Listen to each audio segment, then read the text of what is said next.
Hey, welcome back to the Hawk Vision Podcast. I am your host, Chuck Hawkins, here to help you shorten the learning curve on your way to greatness. Make sure that you like, share, and subscribe across all of your social media platforms, especially here on YouTube.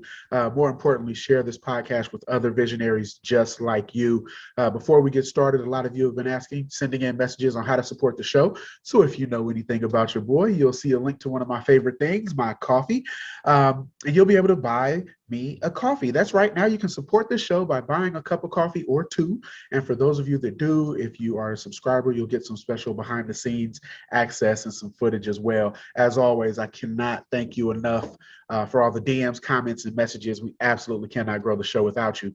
Now that that's out of the way, our guest this week has been referred to as one of the most famous and influential entrepreneurs that you've never heard of.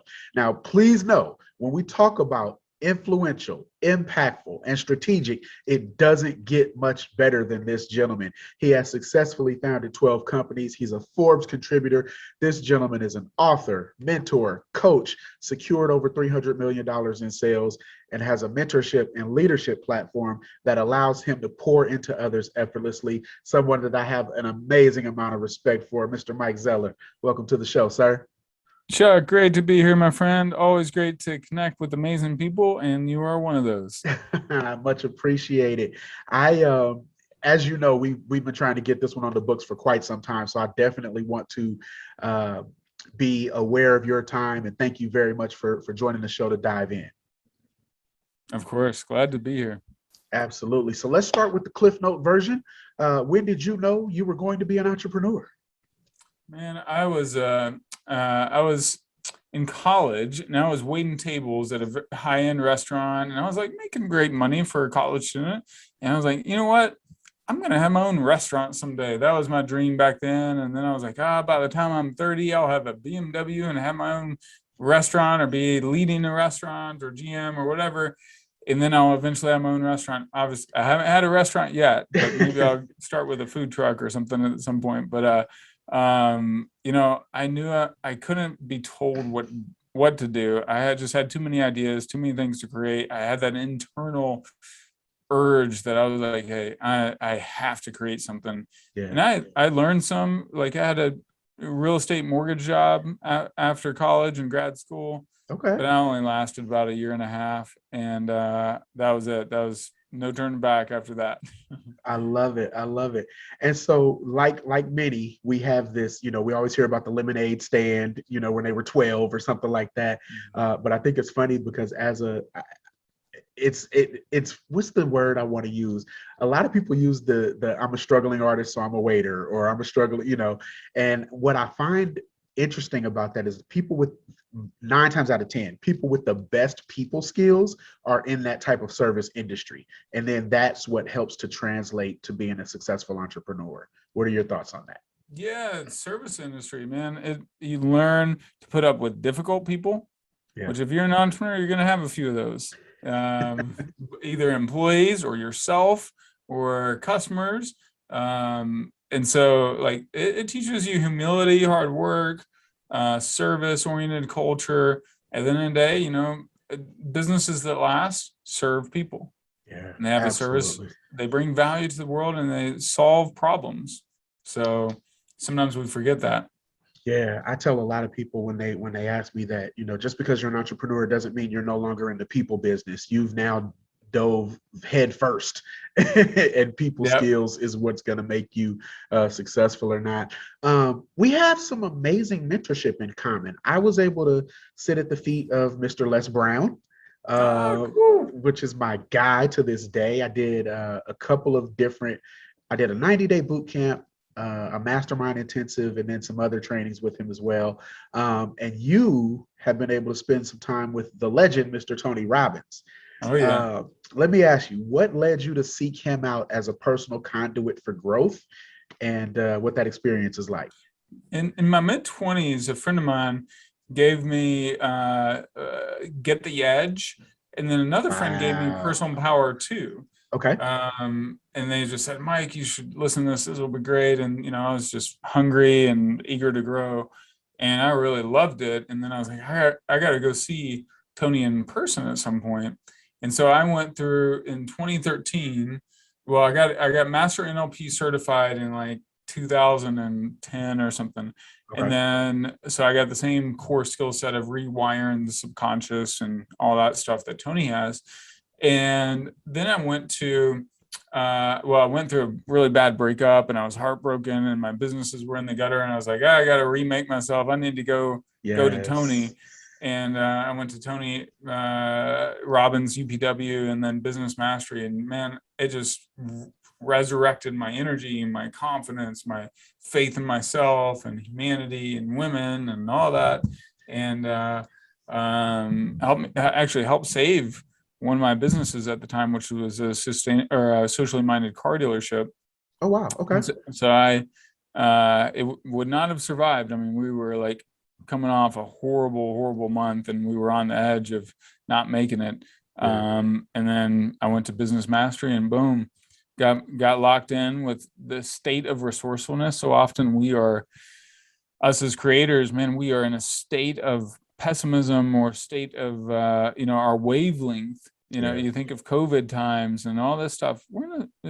Sometimes we need an outside source to act on us and just like smack us awake and give us a whole different trajectory. And that's what Tony did for me. So one of the things that I've always been fascinated about motivational speakers, just as a business and the purchasing side of it, right? The client side is I love motivational speaking, but I've come to learn in my experience that it's only as good as you are able to hold on to that emotion when it's gone. Right. Mm-hmm. So when the event is over, how are you able to hold on to everything that, it was poured into you? Well, so I think it's a myth that I sometimes leading my own masterminds right now. Sometimes people are like, man, Mike, this has been exceptional. I've already grown my business so much and boom, boom, boom. Yeah. And I gotta go home and apply. And they're like, I gotta apply. And I'm like, well, Tony, one of the things Tony says, hey, if you go home and you apply 10% of what you learn, well, that's a big leap. Right. 10% is a big leap. You do 3 or 4 10% leaps over the course of a year. You might be, at 150% growth, or something like that. Like you can really bump up. Yeah. And I more than doubled my business during my first year with Tony. And because what happens is, all right, yes, some of the energy, some of the momentum is going to fade.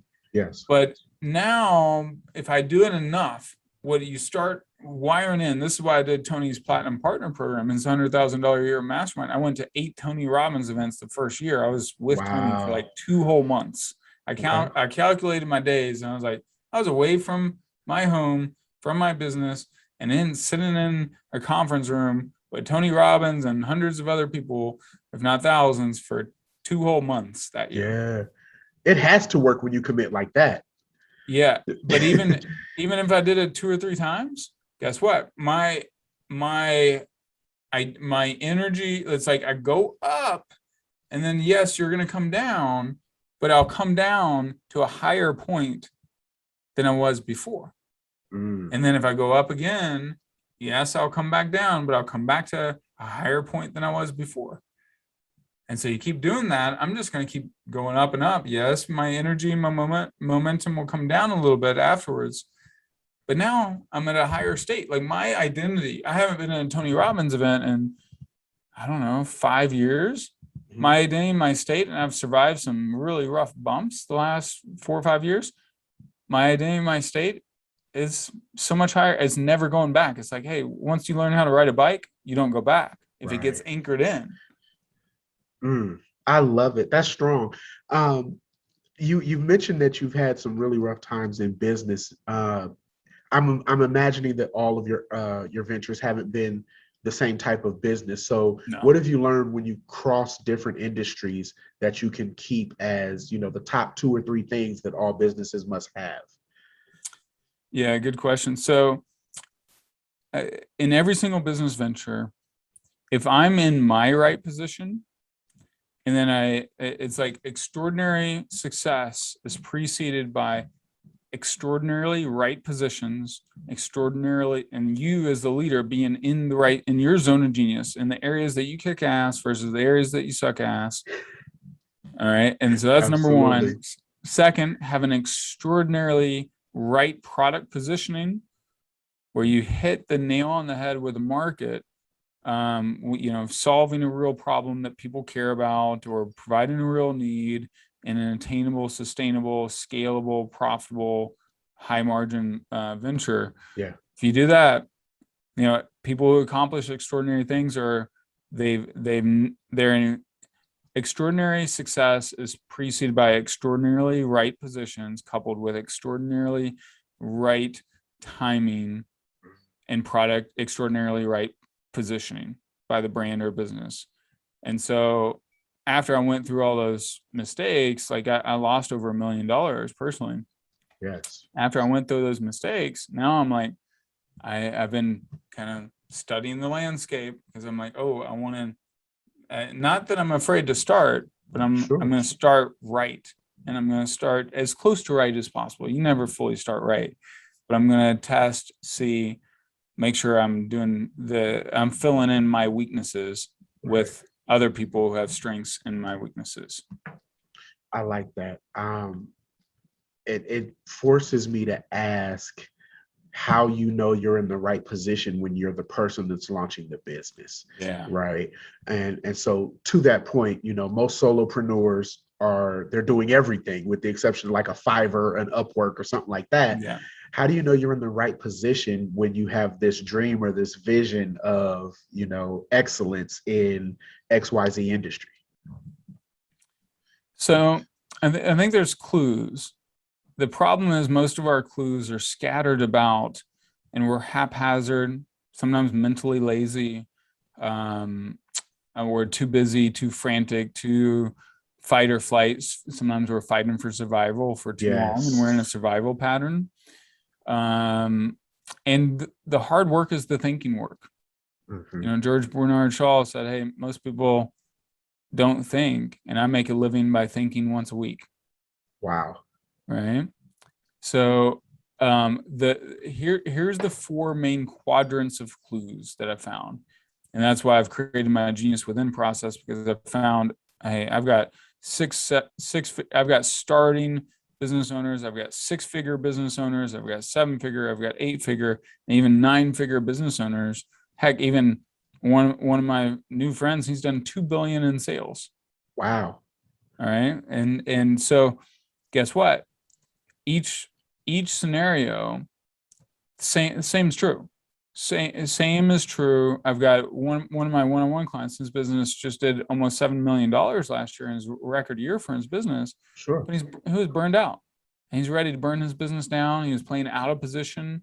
He was fighting depression. You think, oh, my business did $7 million. I should feel ecstatic. And we just broke a record in the midst of COVID. But he's depressed because he's playing out of position. So the 4 areas, and these will all click for you because it's not rocket science. It's not like I'm a genius. We're all geniuses. Yes. The first area is your unique talents. The second area is your defining life moments.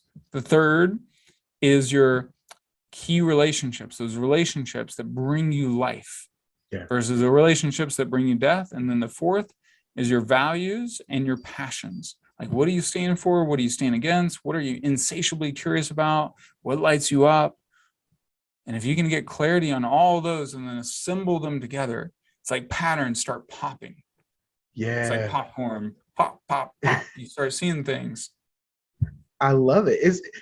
So I'm an Avengers fan, right? And you just obviously mentioned 4 strong Avengers, so to speak. But the Thanos to that, right, would be the genius blockers.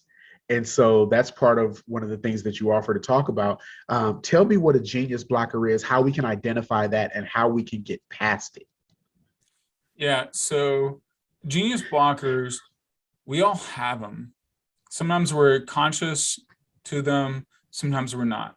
Yesterday, I was coaching a client, very successful guy. He's the #1 guy in the world in his industry. and he hired me for one-on-one work, which I don't do a ton of, but I'll do it occasionally. Sure.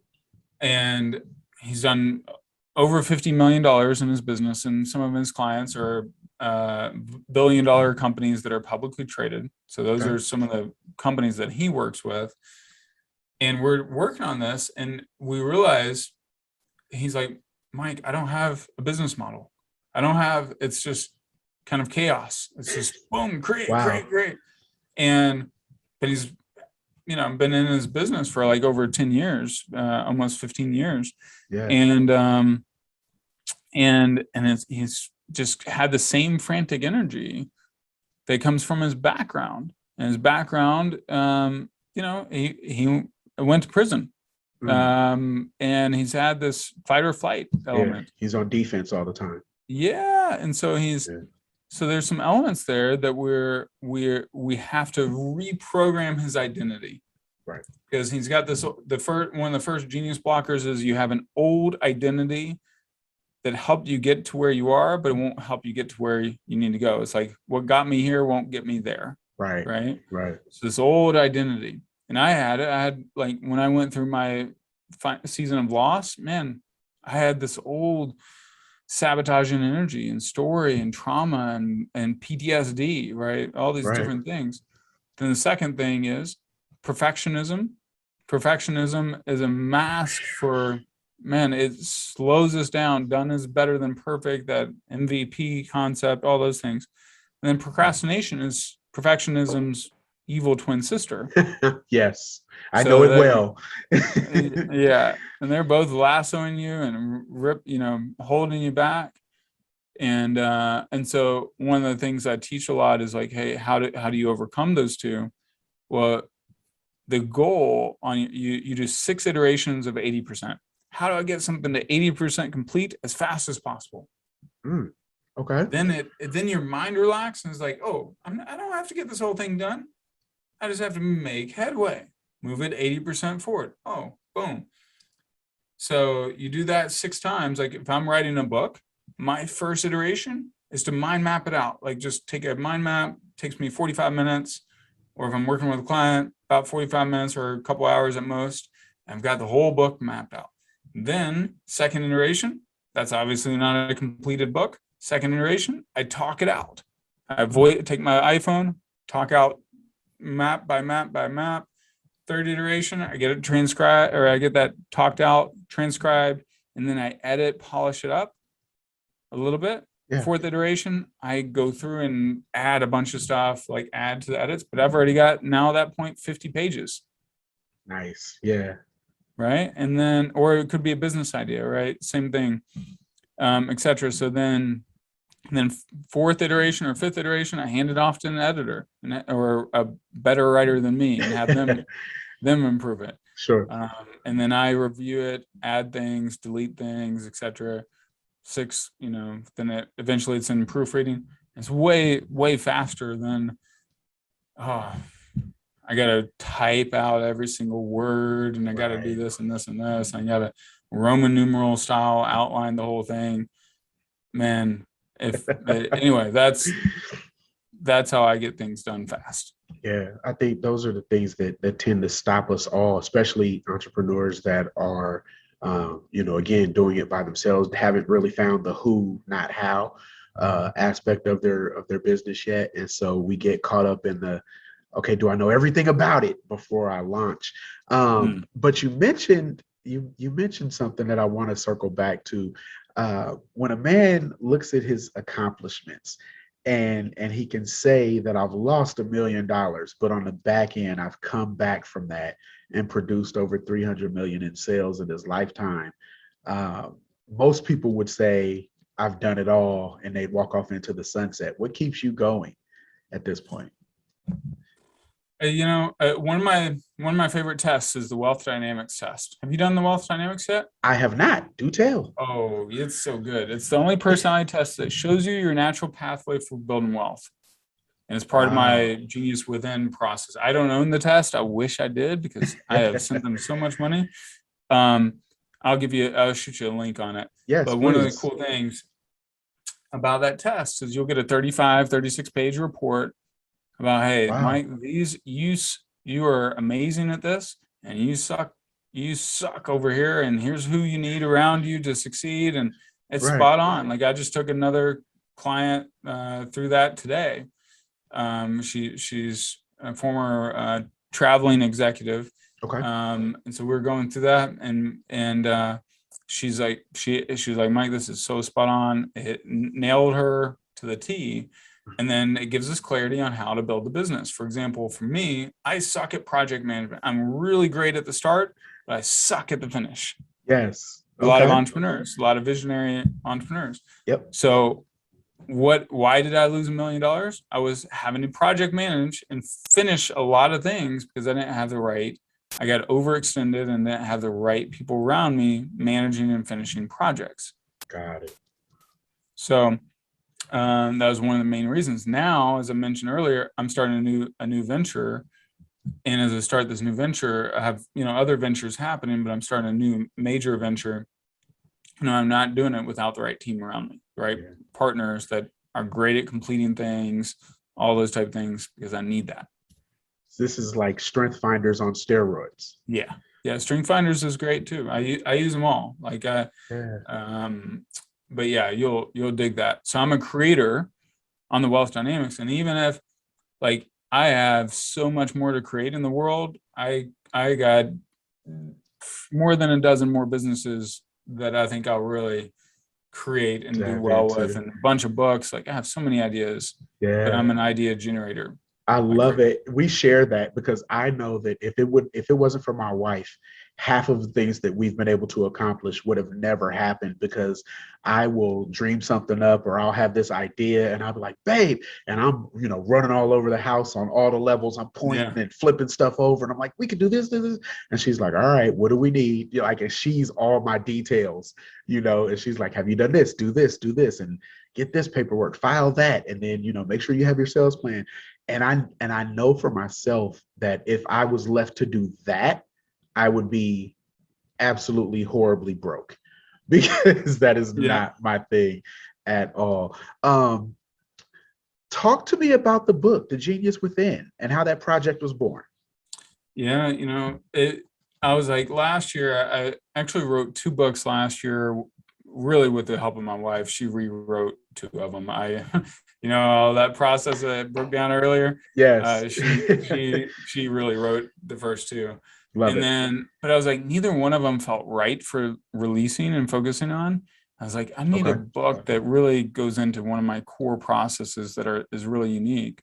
And so I started the Genius Within when my wife was pregnant during our first month pregnancy. She was like feeling sick and going to bed at 9:30. I'm like, I guess I might as well go to bed too. And I was getting up at like 4:30 and for a couple hours writing a book. And I just cranked through, and sure enough, like I created the book in basically a month.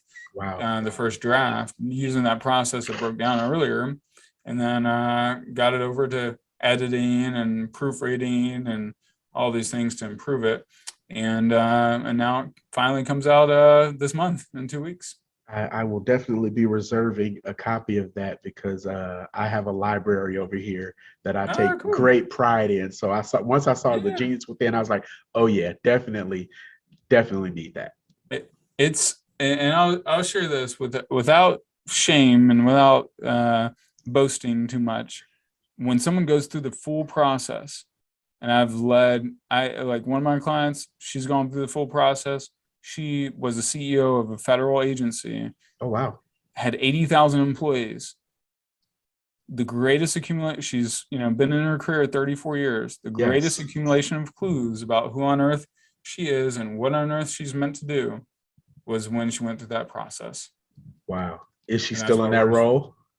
No, she's retiring for that and starting something new. So we're working together on a longer term basis. She'll probably be in one of my masterminds as well. But anyway, like, you go through that process. Like Socrates said, to know thyself is the beginning of all wisdom. And if you look at people, look at Richard Branson, look at Sarah Blakely, look at, Oprah Winfrey. Yeah. They put themselves, Les Brown, they put themselves in the right positions to excel. Mm, But sometimes we think it's vague, or just some people get lucky or whatever. Right right. position's out there for all of us. We got to hunt for it, though. It doesn't come to the faint of heart. Very much so. I have always been fascinated with the language of success. In fact, I often on Twitter will tell people just randomly, like, you know, how you get those one or two tweets that you repeat pretty often. Yep. I'll tell people that I speak success fluently. Mm. When you hear that sentence, what does it mean to you? What does it mean to Mike Zeller to speak success fluently?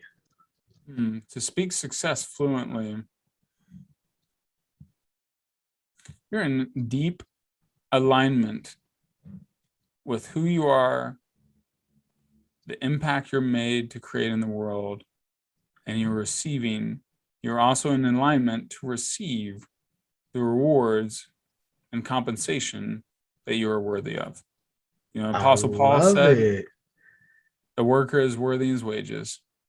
So that's a good question. I'm actually going to borrow that. Please feel free to do so. Please feel free to do so. And I like it because I think that for myself, yes, it does. It's kind of an affirmation that I put out there so other people know, but it's also one of those things that creates a barrier of what's able to approach me, right? Mm. Especially on Twitter, because, you know, Twitter can be the Wild West sometimes. But more so, I think it's something that I want to make sure that I practice, right? Because of my daughter. I have, you know, 4 daughters, like we talked about before we started recording. I have 4 daughters, and I want them to understand that there's two languages you can speak. You can speak defeat or you can speak success. And for me, while I know that I personally will never achieve all of the success that I envision for myself, I know how to recognize opportunities and capitalize on them. So Yeah, that's a that's thing. good. Um, in your Forbes article, you mentioned that a leader's emotions can have a big ripple effect throughout the entire organization. On a different scale, how does managing our emotions as entrepreneurs and dream chasers come into play when it comes to the leverage or success of our businesses? All right. So I'm going to look this guy up real quick while we're on. Absolutely. Have you heard of a guy named D Hawk? I've heard the name, but I can't place it. I have heard the name. D Hawk, he was the founder of Visa. Okay. I'm going to see if he's still, like, as in Visa credit cards. Looks like he's still alive. He was born in 1929, so he's been around a while. Yes. All right. So I talked to him last year because I'd heard about him through a guy named Bill Hybels, who was a pastor in Chicago. And Bill talked about this leadership study at Harvard University. And the study was focused on what do the very best leaders in the world do that others don't do. And you would be surprised. I was very surprised, and it stuck with me. I learned this like 15, 16 years ago. And D was the researcher. He was the guy that sold his shares in Visa, then started writing articles for Harvard and other places and books because he was on a quest for leadership. And he said, the very best leaders in the world focus more than 50% of their energy on leading themselves. All right. So we think, oh, hey, wow. All right. But let's trace it. One of my inspirational heroes, Michael Jordan. You know what? When he wasn't leading himself well, did they win any championships? Absolutely not. When Phil Jackson came along and then Jordan kept on running into Bill Laimbeer and John Sally and the Detroit Pistons and getting beaten up. Yes. He's like, all right, I got to hire a trainer. Wait, before you go any further, I just want to thank you for acknowledging that Jordan was not in the NBA for just 6 magical years and won all 6 of his championships and retired and walked off. Like, it's a whole other conversation, but thank you for that. Go ahead. I'm sorry. Yeah, he did. He was electrifying, but he couldn't win. Right. Win the championship because he could score at will and all that, but he didn't know how to lead himself, lead his emotions, lead his team. Yeah. Until Phil Jackson comes along And you got Tim Grover as well, the great, trainer. NBA players didn't lift weights until then. Right. And then he starts lifting weights, and Tim gets his body ready to handle the beating and all that. And then he starts winning his championships. And you look, all right, same thing with leadership. All right, we had look at our presidents, look at how leaders show up. Look at Elon Musk. Elon Musk almost sends Tesla and SpaceX into bankruptcy multiple times. Yes. And then tweets out and gets fined whatever, $30 million or $1 billion, whatever he was fined. I don't remember. Some violated a couple things. Yes. And runs people off. Like Right. what happened to Steve Jobs? 1985, kicked out of his own company because he was brutal. Yeah. And then he went through that desert season, learns how to lead himself, learns how to lead others, learns how to control that passion and that desire, comes back and turns around Apple on from the staring in the death sphere. Yeah. Right. So leading yourself is one of the biggest, most important things. And part of leading ourselves is being wise enough and smart enough and aware enough to put ourselves in the right position. So that's why I'm so passionate about this Genius Within project. And so I think it's so important in times of transition, times of disruption. That means there's opportunity. Yeah. I had a mentor tell me when the world gets scared, you should get greedy. Mm-hmm. And that was one of my network. I mean, he's still a mentor to this day. His name's Holton Bugs. He's kind of a guru in the network marketing space. Yeah. But he always tells me, Chuck, when you notice the world is getting greedy, when you see the news starting to report on, the sky is falling and all that, that's when successful people get greedy. And so my question for you on that is, what did you notice in this whole pandemic era where there were opportunities created aside from, I had a couple on that created luxury face masks and they did well and got, their products on TV and tons of different placements and licensing deals. But what did you notice in this era that you think will change the way business is done moving forward? I think businesses in any state of disruption, there's opportunity. Look at the Renaissance movement. The Renaissance movement was born out of the Black Plague. Yes. Which wiped out 50 million Europeans, right? But we got Da Vinci and Michelangelo and modern banking and modern culture, and we shifted from the Dark Ages and scientific age and things like that. Yeah. So I think there's a lot right now. This world has given us a great gift of looking an age of disruption. I think there's significant partnership and collaboration opportunities that were not there. I have lots of great new partnerships that I wouldn't have had. Yeah. Now, it's also because I know how to position myself and my genius much more effectively than I did before. Yep. But I think obviously the digital game is still strong. The connectivity, I think there's going to be amazing opportunities for people that can create meaningful connection and help people heal from traumas and fears in the next season. Both entrepreneurs, business owners, etc. We are going to surge in. There's going to be elements of people will surge in the community, and then also going to be people that will hold them back because of fear of COVID. And I mean, we're learning whole new patterns of relating. Yeah. Don't hug, don't handshake, don't this or that, wear a mask. Right. And that's still going to go on for another few years. So, being great entrepreneurs or opportunity hunters. But the opportunity that is right for you is dependent on your genius, dependent on your life story, dependent on your relationships, and you can chart new paths, but you got to be hyper intentional around it too. Do you think there's a specific industry or maybe even 3 or 4 where the best opportunity lies to build wealth in the next few years? So if you look, well, I had my paradigm disrupted a little bit, but if you look, there are some dinosaur industries, that every industry that has experienced disruption has opportunity. Okay. But the things that I want to be in exponential technologies, blockchain, like cryptocurrency, Yeah. digital expertise. Like that's why I want to write a book every 6 months for the next decade. Wow. And now I'm a creator, so I can come up with ideas. I've already got Sure. 3 other books in the queue that I'm going to create. Like that's just my strength, right?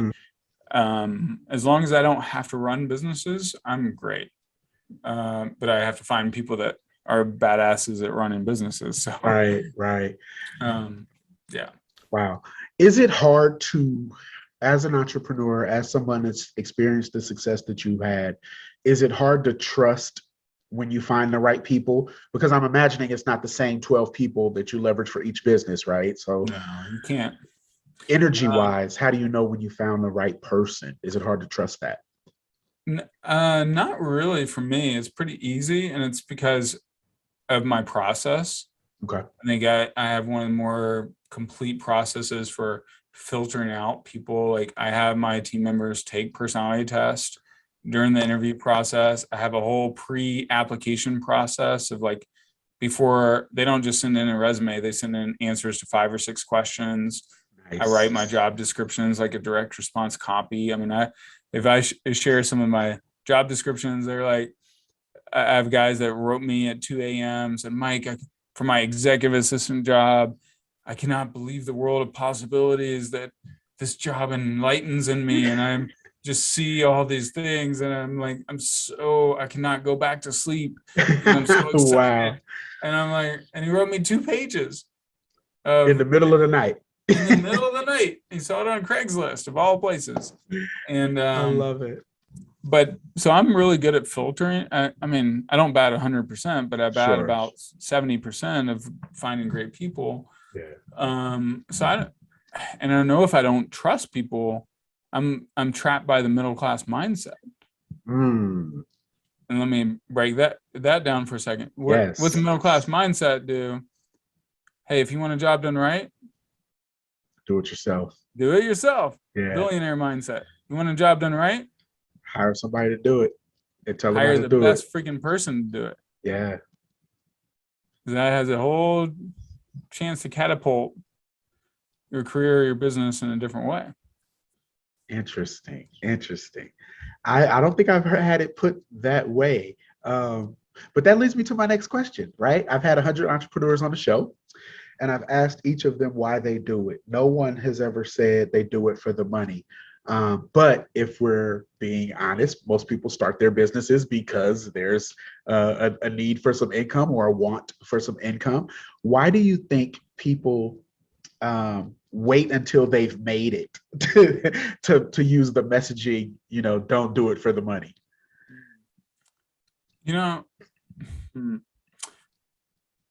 Restate the question again, because I want to make sure I nail the response. Sure. So I've interviewed 100 people, all successful entrepreneurs. And when I ask them why they do it, why they launched, why they've started their businesses, they've all said something to the point of it was their purpose, it was their energy, it was their destiny. No one has ever said, I launched this business because I wanted money. And when they give advice, they never say, do it for the money. They always say, don't do it for the money. What is your answer to the question? Why do they wait until they've gotten money out of the way as an issue to tell other people not to do it for the money? I mean, sometimes you got to prove. I think the entrepreneur's greatest quest is really a self-actualization quest. To answer that question, do I have what it takes? I love it. Okay. Right? Like we have core questions, us as men, is do I have what it takes? Am I successful? Women's core question is often, am I loved? Or the feminine core question is, am I loved? Yes. But the money side is evidence that we've done it right. You don't have a successful business. I had some hobby businesses, businesses that I didn't really make money or lost money on because they were really hobbies. So I think at the end of the day, we do our businesses because of the challenge. And we know there's nothing in the world that pulls us up and pulls us into our next level of greatness than business. Wow. I really like that one. It's the self-actualization, because I can't tell you how many times I've stayed up in the middle of the night on the side of the bed trying to figure out how to get one of the bugs out, right? Or how to get over the mental gap. And it's something that my wife is never able to help me with, because it's not a functional question of does 1 + 1 = 2. It's how do I make sure that she never wants for anything, right? That's like such a vague question, but that's the part that keeps me awake. So I like the way that you put that. I know we're close for time, so I got a couple of questions and then our rapid fire round, and then we'll be good to go. Let's talk a little bit about rewriting your money story. And the reason that I want to do that is I had a gentleman named Ash Cash on, who's a pretty famous writer for the culture, I guess. And he says that we have to, similarly, he says we have to rewrite our connection with money, right? So what is the money story? How do we rewrite it? So the money story is our relationship and our feelings around money, and the subconscious and conscious story we may have around money. And if you think of, all right, let's say you grew up middle class or whatever, and your parents, anytime someone drove by in a black Mercedes, they're like, or someone really wealthy that you're around, there was jealousy. There was comments like, you know what? Most of the time, rich people did something crooked, or whatever. Or money is just not meant for us. We come from the trailers, or we come from the sticks. You're white trash, or whatever it is, or whatever. Those stories, or you'll never amount to anything. So the stories that we internalize and accept as true, whether it's conscious or subconscious, they are part of our money story. And they're like a subconscious identity. What happens is if we're stepping up or striving to step up into a new level of wealth and abundance, but subconsciously we feel like, oh, you're not meant for that, or that's not safe. Your body feels what is safe is what it knows. So the way our wiring is, that's why do people who experience abuse and trauma end up marrying someone that abuses and creates trauma in their life? Yes. Because that's what feels safe. It feels wrong, feels odd to have someone, if you're dating someone or if you're in a relationship with someone or whatever, that they're treating you good. That doesn't feel right. Right. No, that's it. And so, and our bodies are designed not to harm us. The problem is we are not like most primates or most animals. You think of it, my dad made us watch all these animal shows as a kid. All right. You watch a wildebeest. A wildebeest is getting hunted by lions and is in the jaws of lions and is now on the ground, but then somehow escapes. Right. And then 30 seconds later, after wildebeest has run away, it's calmed down and it's eating grass. I don't know about you, but if I was almost dead I was in the mouth of a lion, I'm not eating grass 30 minutes later or 30 seconds later. I'm still running. Yeah, it's still running. Like, we as humans are one of the few, like if you watch Ted Lasso, one of his things that he says is, what's the memory of a goldfish? 10 seconds. Right. Our memories are not 10 seconds. Right. Much longer. And we store those memories in us. But how do we release them if they don't serve us? So you gotta, and that's part of the beauty of NLP. So what I end up doing, I have a process called Claim Your Power, an NLP process that I have on my YouTube channel, and it's totally free, or I do it with my clients, or people can book one-on-ones. But what I end up doing is, you've probably heard of alter ego. So part of what we do is we learn what is the name and the story and the message of that weak ass old identity. Okay. And we express appreciation for that part of you. It's kind of like your wife. Is your wife ever upset at you, Chuck? I plead the fifth because this is going to be recorded.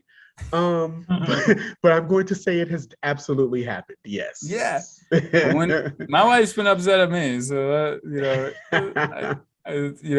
our women will get upset with us. But the reality is, when they're upset at us, if we don't connect and make them feel heard and understood and appreciated, Yes. they don't want to hear our solution. They don't want to hear this or that. They don't want to hear our vision for what's next or whatever. They don't care about any of that. Correct.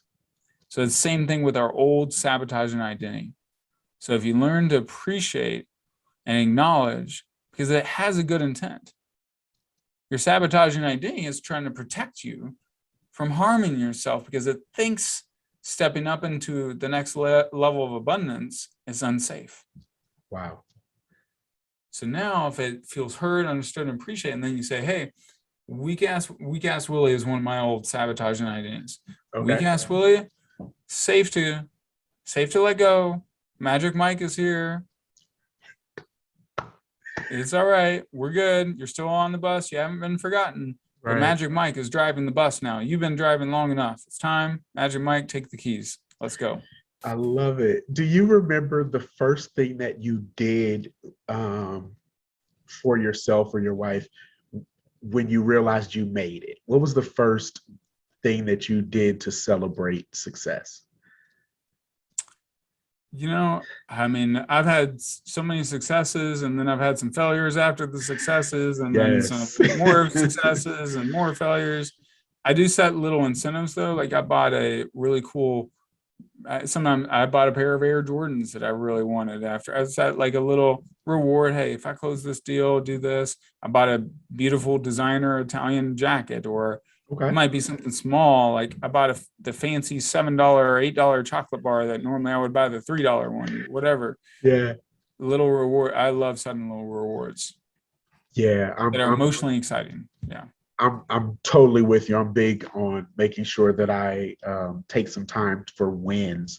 Like I have to do. So my thing with my wife, right, is NFL Sunday Ticket, right? I am a fan of NFL Sunday Ticket because my favorite team is not local. Who's your favorite team? I am a Dallas Cowboy fan. It is cool. It's my own abusive relationship, I know, but to ensure that I'm able to watch the games, the thing that we do is I have to make sure that I do everything that's on my to-do list. I have to get everything done, plus the honeydews, right? And make sure that I spend some time separately. All of my girls get like a daddy-daughter day. And so I have to make sure that I knock all those things off, and then I can watch the game uninterrupted, right? So that's like my little thing. It only works during football season. So the rest of the year, I have to figure out something else to incentivize. So let's do the lightning round. Because again, I want to respect your time. I'm going to give you a word and or a phrase. You tell me the first thing that comes to mind. Cool. Ready? First word is investing. Cryptocurrency. Or yourself. I love it. Shout out to Ethereum. Second word is research. Yourself. Give me more. So many of us are, King David said, better have self-control than to conquer a city. Proverbs 16:32. So Socrates said, to know thyself is the beginning of all wisdom. Well, that's why I do 5 different personality tests. I do deep reflection. Why is that book called Think and Grow Rich? Not act and grow rich, not hustle and grow rich, not work hard and grow rich. Think and grow rich, because you got to do some of that thinking time. Thinking time is one of the hardest forms of work and one of the easiest to neglect. So research yourself, do the thinking time, reflecting, hey, I'm amazing at this. These are opportunities, the acres of diamonds right in front of me. Or these are the things I suck at, the things that are bringing me death, the things I need to avoid, et cetera, et cetera, et cetera. Love it. The next word is genius.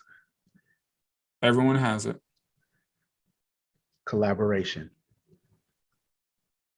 Do it because your soul depends on it. Competitive spirit. Have fun with it. I like it. 3 left. Belief system. Rewire it to where you want to go. Okay. Versatility. Makes you indispensable. What does the word vision mean to Mike Zeller? You will not perish. Very strong. I like that. Last question that I have is you're in a room, 3,000 people. None of them have heard of you before. Everyone knows you deserve to be there. You're the keynote. What's the one thing you want them to leave with?